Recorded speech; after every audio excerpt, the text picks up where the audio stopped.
Scan for Sovi and straight A's only. Let's go!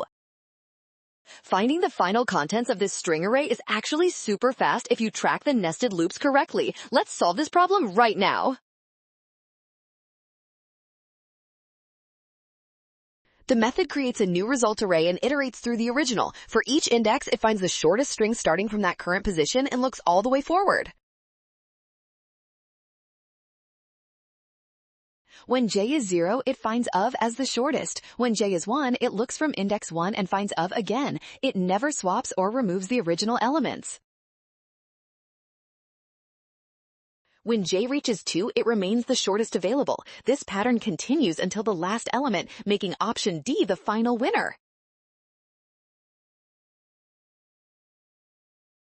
Well done! Scan the code to learn with Sovi. Watch signs and avoid rushing. Trust given values and check steps carefully for success.